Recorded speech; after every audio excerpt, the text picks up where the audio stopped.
इनारो पचानपुर गांव के सब केहू के हम नमस्कार प्रणाम सलाम करतानी। पचानपुर गांव के रहे वाला हम सूर्य पटेल।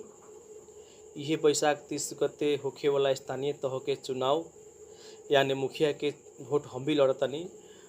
हम भी वोट में खड़ा भइल बानी। हमर चुनाव चिन्ह तितुली छाप हवे। हमर चुनाव चिन्ह तितुली छाप पर मोहर लगा के हमरा के बेसी से बेसी वोट दे के जितावल जाओ और गरीब के विकास करावल जाओ।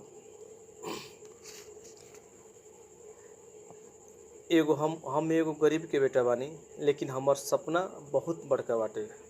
मुखिया बनेला जितना भी लोग खड़ा भइल बाटे उ सब लोग से अलग हमार सोच बाटे। काहे कि केहू बदला लेवे खातिर मुखिया बने के चाहता, तो केहू शान देखावे ला मुखिया बने के चाहता, केहू जात के नाम पर मुखिया बन के बजट लूटे के चाहता, तो केहू जात के नाम पर मुखिया बने के चाहता, केहू दारू मासू खिया के रुपया पैसा दे के मुखिया बने के चाहता, तो केहू गरीब कमजोर के दबावे के उद्देश्य से मुखिया बने के चाहता, केहू कर्जा देले बाटे ओकरा दम से मुखिया बने के चाहता, तो केहू कुछो कह के मुखिया बने के चाहता। लेकिन हमार सोच ई जितना मुखिया में खड़ा भइल बा लोग उ सबसे अलग बाटे। हम गरीब के गरीबी हटावेला इनारो पचानपुर के हर आदमी के सपना पूरा करेला। यहाँ के गरीब के बेटी भी नर्स के पढ़ाई पढ़े, नर्स बने, गरीब के बेटा भी इंजीनियर बने, ओवरसियर बने, गरीब के पक्की घर बने। ये सब सोच के हम मुखिया बने के ना अपने के नौकर बने के चाहता नहीं। हम मुखिया बन के ना हम अपने के नौकर बन के अपने के ये सब कुछ करे के चाहता नहीं। हमरा कोनो शौक नहीं के, हम कोनो बड़का बाप के बेटा भी नहीं के कि हमरा मुखिया बने हमरा शान देखावे बाटे। हम यहाँ के गरीबी देख के, यहाँ के लोग के गरीब के ऊपर अत्याचार हो रहल देख के, यहाँ के कमजोर वर्ग के ऊपर शोषण देख के एगो हमरा जैसन आदमी चंदा मांग के मुखिया के चुनाव लड़तनी। हमनी के वार्ड में जितना बजट आवेला उतना बजट में उतना रुपया में इनारो पचानपुर के एक आदमी भी गरीब ना रहित। हाँ, धनिक ना हो सके लेकिन गरीबो ना रहित। लेकिन हमने के जात के नाम में फंसा के, दारू मासू पर फंसा के, पैसा पर चका फंसा के वोट ले लेताटे। आ हमने के बारे में कुछ नहीं के सोचत। हमने के गरीब के बारे में सोचे वाला यहाँ केहू नहीं खे। खाली वोट के बेरी आवता लोग जबरदस्ती दानी बनता लोग। भल कोरोना में केहू ना पूछे, केहू गरीब से बोलबे ना करे कि पैसा देवे के पड़ी, पैसा मांगे, चाउर मांगे, धान मांगे। आज बिना मांगले पैसा देता लोग, दारू मासू खियावता लोग। जौन औली तकारी ना खियावता रहे कोरोना में, दारू मासू खियावता लोग। कथी करबो। हमने के वार्ड में जितना बजट आवेला 400 लाख 500 लाख बजट आइल बटे। ई विगत के जन बीतल खबे ओमे उतना में यहाँ के कौ लड़का इंजीनियर बन जाइत, कौ डॉक्टर बन जाइत, कितना स्कूल होइत, कितना पढ़ाई होइत। लेकिन जात के नाम में हमने के फंसा के, धर्म के नाम में फंसा के, दारू मासू को फंसा के हमने के जिंदगी भर वोट लेके हमने के जिंदगी बर्बाद करता रसन। लेकिन हम गरीब बानी, गरीब के दुख गरीब बुझेला, कोनो धनिक जमींदार दलाल ना बुझेला। हम अपने सबसे निहोरा करतानी कि एक बेर हमरा के जितावल जाओ। हमार चुनाव चिन्ह में मोहर हमरा के वोट दे के एक बार हमरा के जितावल जाओ। ओकरा बाद में हमनी के विकास कैसे कर जला हम सिखाए लोग के। जात के चक्कर में, पार्टी के चक्कर में, पटदार के चक्कर में पड़ के गलत व्यक्ति के वोट मत दी। ठीक बा, हमरो को न दी, लेकिन हमरा से निमन केकरो सोच होई तो ओकरा के दी। लेकिन हमारा मालूम बाटे कि ई जे भी खड़ा पहला मुखिया में खाली लूटे के हिसाब से खड़ा भइल बाटे, गरीब के विकास करे के हिसाब से नहीं भइल। अगर हमरा के यहाँ के गरीबी उड़वाए के बाटे तब, यहाँ के गरीब के संपन्न बनाए के बाद तब, यहाँ के गरीब के फूस वाला के घर बनाए के बाद तब हमरा के जिताई। और नहीं के बनावे के, यहाँ के गरीबी नहीं के हटावे के, यहाँ विकास नहीं के करवावे के, यहाँ अपने अत्याचारी नहीं के हटावे के, तो अपना परिवार के भी वोट दे सकतानी, अपना जात के भी वोट दे सकतानी। लेकिन अपने याद रखी, हम खाएम तो अपने के पेट ना भरी। अपने के परिवार लोग अपने के बेटा के बारे में कितना सोचताटे, अपने के परिवार के बारे में कितना सोचताटे, अपने के दवाई करवावे के बारे में, फ्री दवाई करवावे के बारे में कितना सोचले बाटे, क्यों बताओ तो।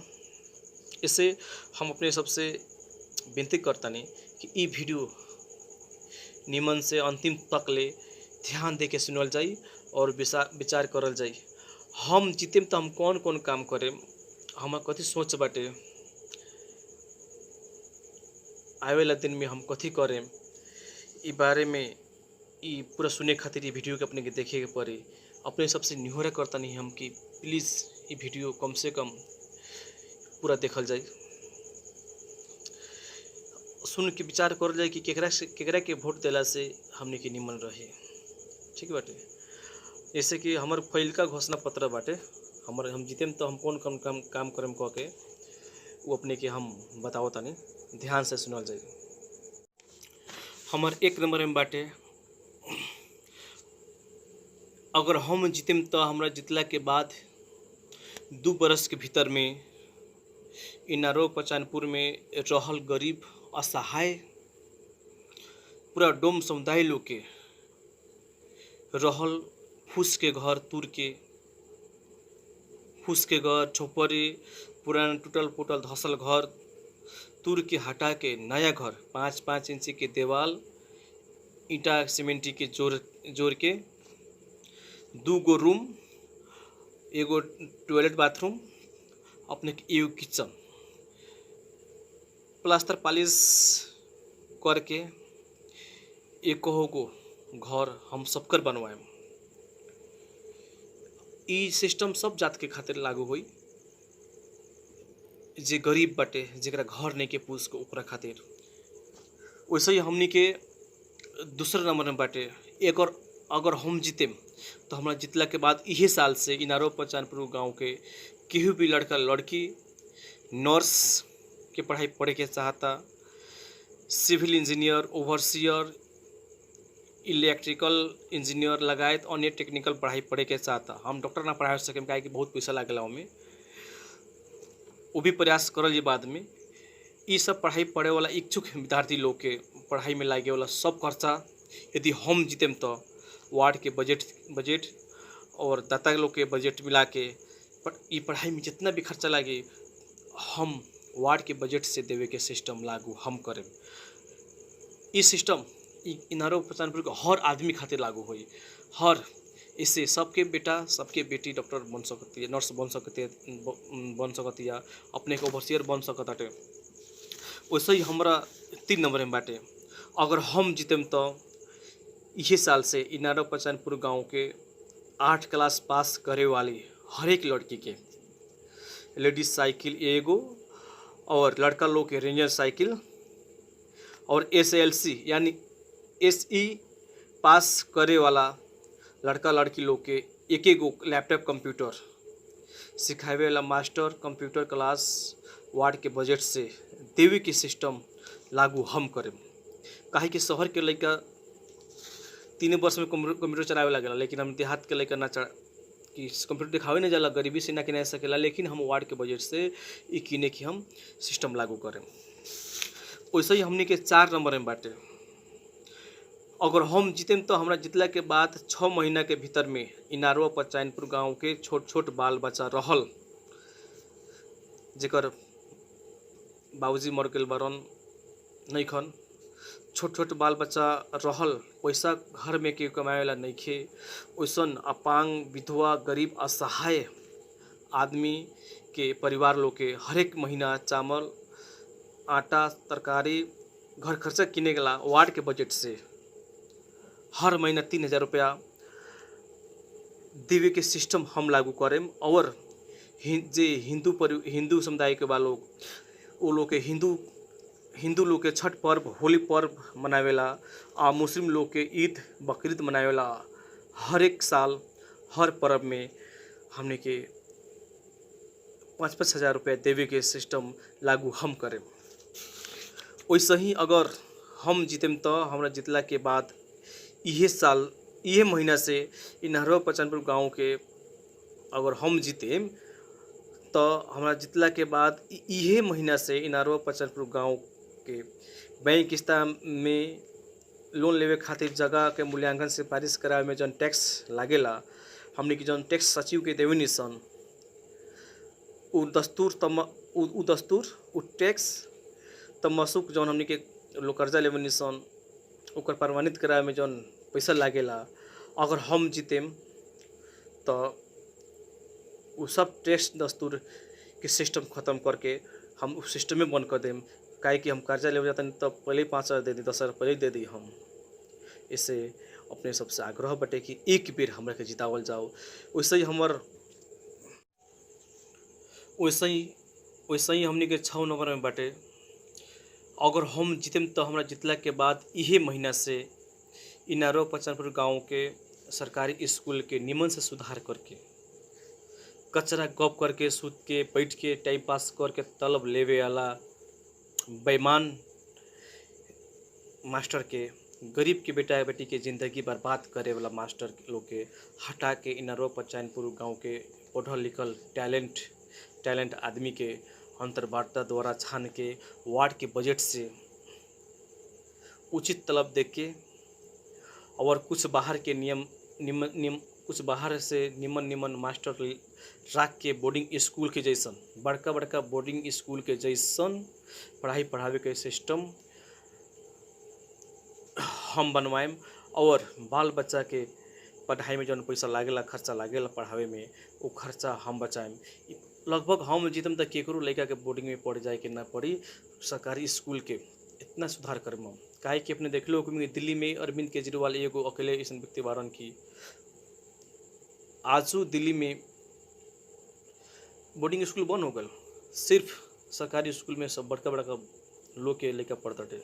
वैसे ही हमने के स्कूल में हमने के यहीं बोर्डिंग में चौक पर या कलिया बोर्डिंग में पढ़ेला, सिर्फ 8 क्लास फेल, 10 क्लास फेल लड़का लोग पढ़ावेला बोर्डिंग में 4,000-3,000 के तलब लेके।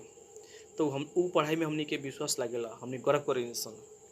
लेकिन ये हमने के गांव के स्कूल में मास्टर डिग्री कईल व्यक्ति, मास्टर डिग्री पास करल मास्टर बाटे 30,000, 40,000, 50,000 के महीना लेके पढ़ावता, फिर भी पढ़ाई पर हमने के भरोसा ना होखेला। काहे कि वो लोग निमन से भी ना पढ़ावेला। दोनों गांव के स्कूल के देखता नहीं, यहाँ के स्कूल खाली लड़का के ज़िंदगी बर्बाद करला स्कूल बाटे और काम करला ना।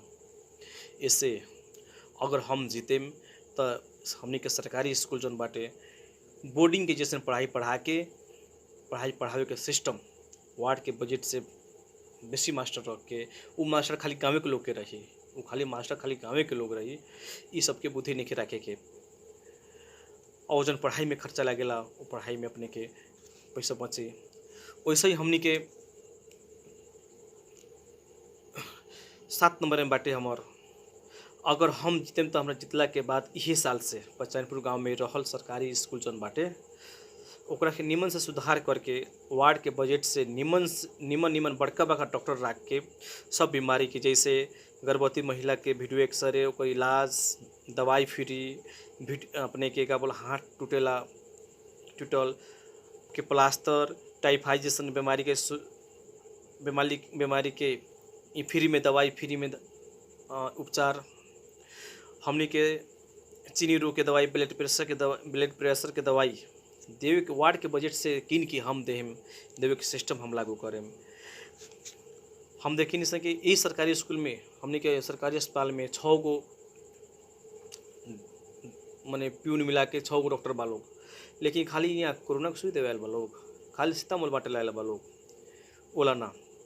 अगर हम जीतम तो सब लोग से हटा देम, निमन से शहर के निमन डॉक्टर, बड़का डॉक्टर यहाँ बैठी और सब गरीब के इलाज फ्री दवाई सिस्टम लागू हम करें। वार्ड के बजट से, जैसे अपने के पेशाब खून पेशाब या खेकार कुछ भी चेक करे के बाटे ओकर लैब हम यहाँ बनाएम। वो लैब में भी हमने के गाँव के लेकर पढ़ा के ही राखम से हमने।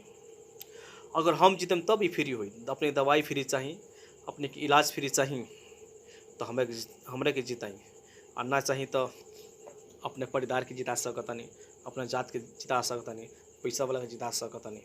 लेकिन अपने पछताए के पड़ी कि कहाँ से एगो लड़का आई रहे ओकर बात ना मानी हम। ऐसे अपने सबसे विनती करतनी हम कि एक बेर हमरा के जितावल जाओ। हमर सोच जैसन बाटे, आई कोनो बड़का बात भी नहीं के सोची, खाली करे के इच्छा चाहिए।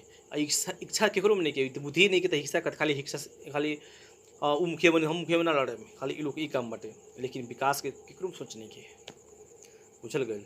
एक बार हमरा के जितावल जाओ। वैसे ही 8 नंबर में बाटे, अगर हम जीतेम तो हमरा जितला के 3 महीना के भीतर में इनारो पंचायतपुर गांव में जे भी आदमी तरकारी खेती करी लोग, वो आदमी के कल, चापाकल, कृषि मोटर, बोरिंग टंकी और स्प्रे टंकी, दवाई छीटे वाला टंकी, और जुताई में लागे वाला खर्चा खाद दवाई बिया खातिर प्रति काठा हर एक साल 3000 रुपया और विद्युत बिल वार्ड के बजट से देवे के सिस्टम लागू हम करें। वैसे ही हमने के 9 नंबर में बाटे, अगर हम जीतेम तो हमरा जितला के बाद इहे साल से इनारा पंचायतपुर गांव के 3 बाली करे वाला किसान लोग के, जैसे चैता धान, कतिका धान, गेहूँ या तरकारी खेती करे वाला आदमी, करे वाला किसान के प्रति काठा 2000 रुपया हर एक साल, प्रति काठा 2000 रुपया अनुदान वार्ड के बजट से, और फ्री में पानी पटावेला समूह बना के मोटर दमकल या मोटर देवे के वार्ड के बजट से सिस्टम लागू हम करें। काहे कि कृषि जब होके फिर 2 बाली करो वाला के ना 3 बाली करो वाला कहीं, चाहे मकई होके या कुछ होके। वैसे ही हमनी के अगर हम जीतेम तो हमरे के 10 नंबर में बाटे, अगर हम जीतेम तो इहे साल से इनारो पंचायतपुर गांव के खेत होंडा बोटैया लेके जोते वाला किसान लोग के, आदमी लोग के धान गेहूँ के बिया और 1000 रुपया अनुदान हर एक साल, और 3 बाली खेती करे वाला लोग के 2000 रुपया अनुदान हर एक साल वार्ड के बजट से देवे के सिस्टम लागू हम करें। काहे कि यार खेती करे में बहुत पैसा लागेला, आई आवेला सभी ये सब पैसा इतने नहीं कि सब आवेला, लेकिन में कोई पोल के चक्कर में कोई कागज में पूरा बजट मारते वाला। जितना बात कहता नहीं हम सोचले बानी, हम ये कोनो बात उसमें कुछ नहीं के, खाली अपने के निमन ईमानदार होके पड़ल, दिमाग होके पड़ल, न तो गधा के चुने में तो अब करें तो कथी करें हम, हमारा पास पैसा तो नहीं है कि हम कुछ को के करें। इससे अपने सबसे आग्रह बाटे कि एक बेर कम से कम हमरा के जितावल जाओ। वैसे ही हमनी के 11 नंबर में बाटे,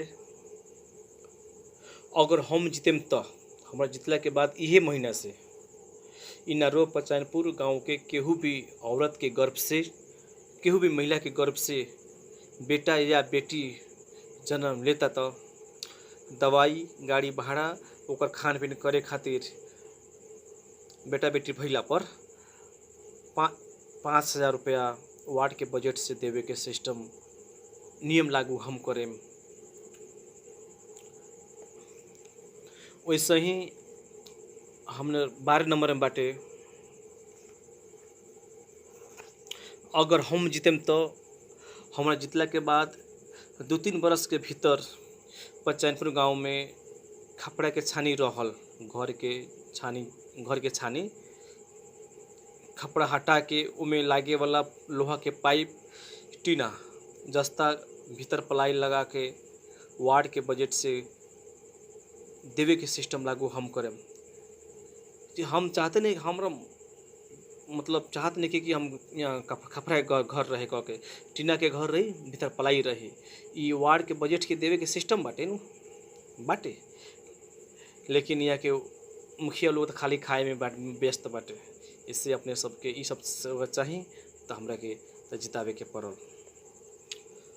वैसे ही हमनी के 12 नंबर में बाटे, अगर हम जीतेम तो हमरा जीतला के बाद इहे महीना से ये बेरा से इनारो पचनपुर गांव के केहू भी आदमी लोग के बूढ़ा पेंशन, विधवा पेंशन, अपांग पेंशन भाता लेवे कलैया बैंक में ना जाए के लाइन लागे, बैंक में ना जाए के पड़ी। इनारो पचनपुर गांव में बैंक वाला के बुला के घरे घर पैसा हम बंटवाएम, और जौन कलैया जाए में भाड़ा लागेला, दुख परेशानी होखेला, वो सब सिस्टम हम ख़त्म करें। वैसे अथी अपने चाहतनी कि अपने के घर में मिले आके बूढ़ा पेंशन, तो हमरा के जिताई। अगर अपने चाहतनी कि इनारो पचनपुर गांव के गरीब के विकास होखे, इनारो पचनपुर गांव के सब केहू के विकास होखे, इनारो पचनपुर गांव के विकास होखे, तो हमरा तितली छाप पर मोहर लगा के हमरा के बेसी से बेसी वोट दे के जितावल जाओ, बिना पैसा के जितावल जाओ, और देखावल जाओ कि बिना पैसा के भी गरीब के लड़का भी चुनाव लड़ सकता कह के ये सबके बतावल जाओ अपने। वैसे ही हमनी के 13 नंबर में बाटे, अगर हम जीतेम तो हमरा जीतला के बाद 2 बरस के भीतर इनारो पचैनपुर गांव के हर एक घर, हर एक परिवार में विद्युत यानी लाइन से चले वाला, लाइन से खाना बनावे वाला राइस कुकर एक एक गो, और खाना जैसे दाल तरकारी बनावेला लाइन से चलावे वाला एक एक गो हीटर वार्ड के बजट से देवे के सिस्टम लागू हम करें हर एक घर में। वो चाहे केहू जात होके, चाहे केहू धर्म के होके, चाहे केहू धनिक होके, चाहे गरीब होके। गैस और जरना के जौन सिस्टम बाटे हम ही ख़त्म कर दें, काहे कि गैस में बहुत पैसा लागत बाटे। अब गैस बहुत महंगाई हो गई बाटे, लाइन में बहुत से बहुत 500 रुपया में अपने के महीना चल जाए। ऐसे अपने के राइस कुकर और हीटर अपने के वार्ड के बजट से देवे के सिस्टम लागू हम करें। वैसे ही हमनी के 14 नंबर में बाटे, अगर हम जीतेम तो हमरा जीतला के बाद यही साल से इनारवा पचैनपुर गांव के सिलाई सिखल महिला लोग के और सिलाई मशीन ना रहल लोग के खातिर वार्ड के बजट से सिलाई मशीन किन के उ महिला लोग के एक गो सिलाई मशीन देवे के सिस्टम लागू हम करें। इस सिस्टम महिला लोग के रोजगारी में लियावे के खातिर इस सिस्टम लागू करम हम। वैसे ही हमनी के 15 नंबर में बाटे, अगर हम जीतेम तो यही साल से इनारो पचैनपुर गांव के छोट छोट बाल बच्चा रहल, विधवा, अपांग, कस के गरीब लोग के विद्युत लाइन के पैसा वार्ड के बजट से देवे के सिस्टम लागू हम करें। काहे कि उ लोग को जब पैसा आ भी ना सके तो कहाँ से तिराई सके, वार्ड के बजट में उ लोग के हक बाटे। और हमने के वो नैतिकता के भी ख्याल करते हुए हमने के जन कमजोर व्यक्ति बा लोग ओकरा के हेल्प करे के हमने के मतलब धर्मी हो। इससे अपने सब सेवा सुविधा खातिर हमरा के जितावे के पड़ी। काहे कि अगर हम ना जीतेम तो गरीब के दुख गरीब ही ना बुझेला। उसे एक बेर हमरा के जिताई। वैसे ही हमनी के 16 नंबर में बाटे, अगर हम जीतेम तो हमरा जितला के बाद इनारो पचैनपुर गांव के केहू भी आदमी के चापाकल पानी पिए वाला कल नइखे, या निमन पानी नइखे, या चापाकल धसल बाटे, टूटल बाटे, पानी खराब आवत बाटे, टूटल पूरा जकर बाटे, वो सबके घर में यही साल नया नया चापाकल वार्ड के बजट से देवे के सिस्टम लागू हम करें। अपने के कल मांगे के ना पड़ी, उस सिस्टम बन जाई। यदि अपने के कल नहीं खे, अपने के पानी निमन नहीं खे, तो अपने निवेदन दे के कल ले सकता नहीं। वैसा सिस्टम हम लुका के कान में दे वाला सिस्टम ना। वैसे ही हमने के 17 नंबर में बाटे। अगर हम जीतेम तो हमरा जितला के बाद 1 साल के भीतर इनारो पचानपुर के आदमी लोग के खातिर एम्बुलेंस खरीद करके, चाहे दाता लोग से चंदा मांग के, चाहे नगर से मांग के, चाहे सांसद से मांग के, चाहे वार्ड के बजट से फ्री एम्बुलेंस किने खरीद करके वार्ड के खातिर कले इनारो पचानपुर के लोग के खातिर एम्बुलेंस से वजन होखेला वो फ्री हम करें। वैसे ही हमने के काहे कि यदि अपने के बीमारी भइल बाटे, यदि 500 रुपया बच गल तो बहुत बड़का हो जाला। बहुत लोग के देखे नहीं हमके एम्बुलेंस के भाड़ा तक ना पुग सकेला।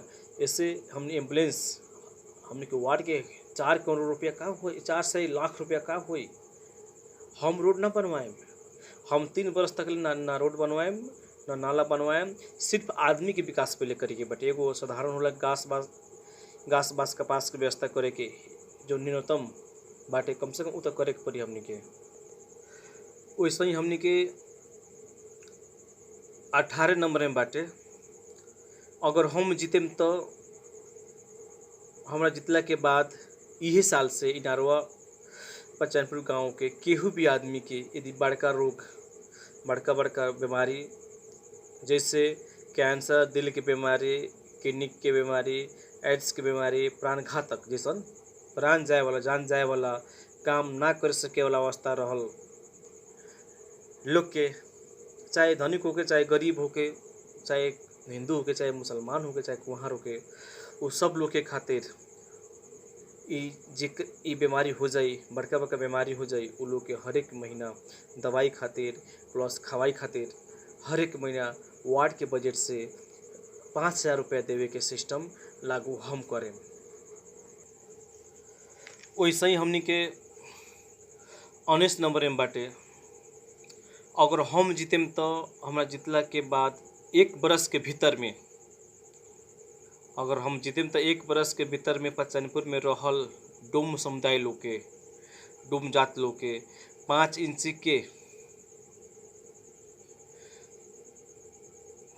के ईंटा के सीमेंटी के दीवार, किचन, एगो किचन, 2 गो रूम, बाथरूम, टॉयलेट,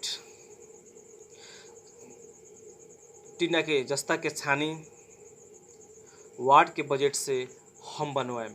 काहे कि हम देखी नहीं कि डोम के आज तक ले डोम लोग के बेचारा कभो भी, डोम समुदाय लोग के कभो भी विकास नहीं होके सकल। इ लोग के मतलब केहू न चाहे इ लोग के विकास होके, लेकिन हम देखे नहीं कि गरीब बाटे और इंसान भी बा, वो भी इंसान बाटे, ओकर भी मन बाटे कि हम पक्का घर में रही। ठीक बा, पक्का ना बन सके लेकिन जस्ता के तो बन सकताटे नु। तो अगर हम जीतेम तो हर एक परिवार के एक घर, डोम लोग के हर एक परिवार के एक घर हम बनवाएम। और वो लोग के काम काज करे वाला, जैसे दौरा मौनी बीने वाला, बेना बीने वाला, जैसे काम काज करे वाला के एगो शेड, फलाना जो शेड होकेला शेड के वहाँ लगावे के सिस्टम लागू हम करें। वैसे ही हमनी के 20 नंबर में बाटे। अगर हम जीतेम तो इनारो पचानपुर गांव में, एगो इनारो में एगो पचानपुर में tower light, high mast light zone बाटे, टावर लाइट वो बनवावे के, वो हम वार्ड के बजट से होके तो, चाहे सांसद के बजट से होके तो, चाहे विधायक से बजट से होके तो, चाहे नगर के बजट से होके तब ये टावर लाइट हम दोनों गांव में एको हम लगवाएम। वैसे ही हमनी के 21 नंबर में बाटे। अगर हम जीतेम तो हमरा जितला के बाद इहे महीना से इनारो पचानपुर गांव के सब अपांग, विधवा, ज्येष्ठ नागरिक, बूढ़ा पेंशन लेवे ला लोग, वो लोग के कोनो भी ऐसा किस्म के सिफारिश करे के होई तो फ्री में, ओकर कोनो शुल्क ना लगी। यदि हम जीतेम तब वो सब पैसा वाला सिस्टम बंद कर देम हम। और जैसे कि होला न कोनो ऐसा किस्म के वो लोग को सिफारिश करे के होई तो उ फ्री हम करेम। वैसे ही हमनी के 22 नंबर में बाटे, अगर हम जीतेम तो 2-3 बरस के भीतर में इनारो पचानपुर गांव के बाहर प्रवेश द्वार यानी कि जन गेट होखेला उ गेट वार्ड के बजट से होके तो, चाहे सांसद के बजट के होके तो, चाहे नगर के बजट से होके तो, दोनों गांव के इनारो पचानपुर गांव के दोनों गांव के शुरू में हम प्रवेश द्वार यानी कि गेट हम बनवाएम। वैसे ही हमनी के 23 नंबर में बाटे, अगर हम जीतेम तो 3 वर्ष के बाद में, 3 वर्ष से पहले ना, 3 वर्ष के बाद में पचानपुर में इनारवा में नाला यदि जौन बाटे भरवन में हमनी के उ नाला बन गईल तब तो अभी से बनावे वाला काम, नाला के काम शुरू कर देम सन। यदि नाला भरवन वाला नाला नहीं के बनत तो 3 बरस के भीतर हमनी के जन सूखा होकेला सूखा के एरिया बना के 3 बरस के भीतर में हम 3 वर्ष के बाद में जितला के 3 बरस के बाद में जो नाला बनाए के हमनी के गली गली में नाला वो हम बनवाएम। लेकिन 3 वर्ष से पहले ना, 3 वर्ष तो पहले सब लोग के विकास के बाद आदमी के पहले विकास करे के पड़ी, ओकरा बाद में हमनी के ई विकास होई। 3 वर्ष के बाद में हम नाला बनवाएम और भरवन में नाला अभी से बने लागल, मगर कोई से व्यवस्था बजट हो गल तो नाला गांव के नाला भी अभी बने लागी। यदि नहीं व्यवस्था नहीं होत तो हमनी के बाद में भी 3 वर्ष के बाद में नाला हम बनवाएम। वैसे ही हमनी के 24 नंबर में बाटे, अगर हम जीतेम तो पचानपुर के जौन हमनी के पोखरा बाटे, पोखरा पर के फील्ड बाटे, वहाँ लड़का लड़की लोग के खेल कूद विकास करे खातिर हमनी के गांव के लड़का लोग बहुत निमन क्रिकेट खेलेला। हम देखनी कि अगर कुछ मेहनत कर दिए तो कुछ हमने के गांव के लड़का भी विदेश में जाके इंटरनेशनल अंतर्राष्ट्रीय मैच खेले लागे। वो खेलकूद विकास करे खातिर लड़का लड़की लोग के खेलकूद के विकास करे खातिर क्रिकेट प्रैक्टिस करे खातिर जो नेट जाली होखेला क्रिकेट वाला खातिर, काहे कि हम लोग जगह कम बाटे, वो अंडरग्राउंड जो नेट में होखेला प्रैक्टिस करे वाला वो सिस्टम वार्ड के बजट से वो सिस्टम जौन बाटे वो हम बनवाएम। और जे क्रिकेट अच्छा खेली वो आदमी लोग के हम वार्ड के बजट से कुछ तलब भी देवे की व्यवस्था करें, काहे कि खेलकूद ही होला पहचान करे वाला, गांव के पहचान खेलकूद से होखेला। ऐसे हम और शारीरिक विकास भी होखेला। वैसे अगर हम जीतेम तो अपने के पोखरा पर लड़का लोग के प्रैक्टिस करे खातिर ये सिस्टम हम लागू करें। वैसे ही 25 नंबर में बाटे, अगर हम जीतेम तो हमरा इन पचानपुर गांव में यानी कि ई वार्ड के गरीबी हटावे के खातिर, बिजनेस व्यापार करे खातिर, बाजार लगावे के खातिर अच्छा जगह देख के, दोनों गांव के बीच अच्छा जगह देख के जहाँ के 10-20 को 50 को रूम बन जाए, उसन जगह देख के कुछ रूम बनवा के कुछ सेट बनवा के बाजार लगावे के सिस्टम लागू हम करें। इससे कुछ लोग को रोजगार हो जाए, कुछ लोग के व्यापार हो जाए। वैसे ही अगर हम जीतेम तो पचानपुर के केहू भी आदमी के साथ अन्याय ना होके दे हम, वो चाहे धनिक होके, चाहे गरीब होके, चाहे कमज़ोर होके, चाहे बलवान होके, चाहे वो कुर्मी होके, चाहे यादव होके, चाहे मुसलमान होके, चाहे कुहार होके, चाहे माली होके, चाहे नोनिया होके, केहू भी आदमी के ऊपर भेदभाव अन्याय हम ना होके देम। अपने सब हमारे पर भरोसा करी। और ये जो जितना भी हम बात बोलनी है घोषणा पत्र में हमारे सोच काम करे के सोच बाटे, यदि एकरा बाद में भी समाज के फायदा खातिर, समाज के भलाई खातिर यदि अपने कोनो ऐसा काम करे के बाटे तो हम अपने सबसे हर एक काम राय सलाह सुझाव लेके ही करें। इससे हम अपना हिसाब से कोनो मनवाई ना करें हम।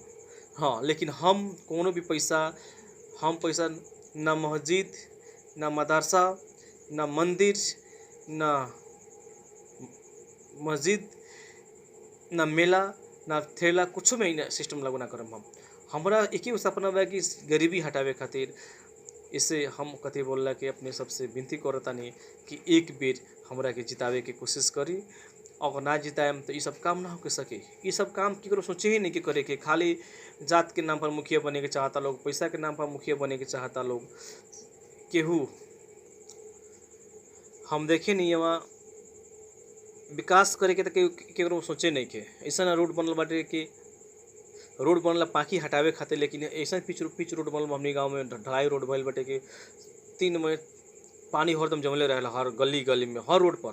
3 बरस के भीतर में 4 करोड़ रुपया के लगभग बजट आयल। 4 करोड़ रुपया खाली नाला पानी में लोबरई ही डूब गल। इससे ये पैसा से गरीब के तो उनको फायदा ना भइल। जात के बात पर हमारे जात के मुखिया ना जीती, हमारे परिवार ना जीती, हमारे भाई ना जीती, खाली ये में कहते कहते लोग अपन ज़िंदगी बर्बाद करता, अपना बेटा के ज़िंदगी बर्बाद करता। वैसे हम अपने सबसे निहोरा करता नहीं कि एक बेर हम चुनाव चिन्ह पर ये मोहर लगाई, हमरा के एक बेर जिताई, एक बेर मौका दी। अगर हमरा से अच्छा केकरो सोच बाटे, केकरो विचार बाटे तो ओकरा के वोट देवल जाई। फिर कान में कहे वाला ना, कान में खाली कहम कि हम हई कह देम, हम हऊ कह देम, हई कह देम, हम हऊ कह देम, तो ऊ ना। विकास करे वाला सोच होके पड़ल, न तो एमे बहुत लुटेरा सब खड़ा वोट लड़ताटे। एमे बहुत जौन बेईमान बाड़ सन उ सभी लड़ताटे, जौन कभी भी गरीब के ना। आज गरीब पर बहुत मजा आवताटे। भर कोरोना में केहू ना पूछे कि कथी खाता लोग कथी नहीं के खाता। आज 20 लाख रुपया खर्चा करता लोग वोट लड़े खातिर, लेकिन हम उसन कुछो नहीं की करे वाला। अपने सबसे एक ही बात बा हमार कि एक बार भरोसा करल जाओ, अपना परिवार के चक्कर में ना पड़ल जाओ, अपना जात के चक्कर में ना पड़ल जाओ, अपना धर्म के चक्कर में ना पड़ल जाओ।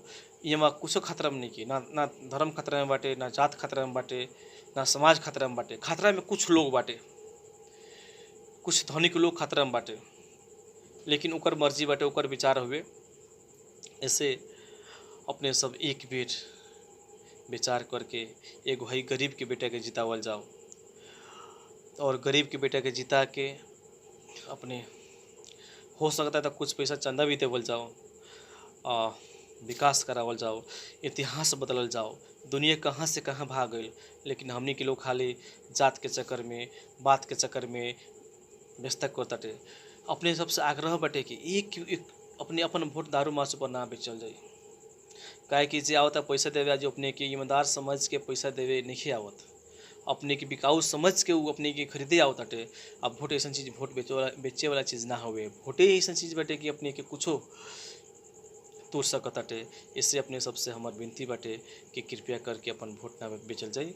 अपन हमार जन चुनाव चिन्ह बाटे, एक बेर अपने हमार छाप पर मोहर लगाई, हमरा के जिताई। फिर हम बात तक करबे करम। ये वीडियो में कितना बात करी, ये वीडियो अपने देखनी ओकरा खातिर बहुत बहुत धन्यवाद बाटे। और अपने के हर एक हम जितना भी वादा कैले बानी ये सब समय पर ही पूरा करम हम।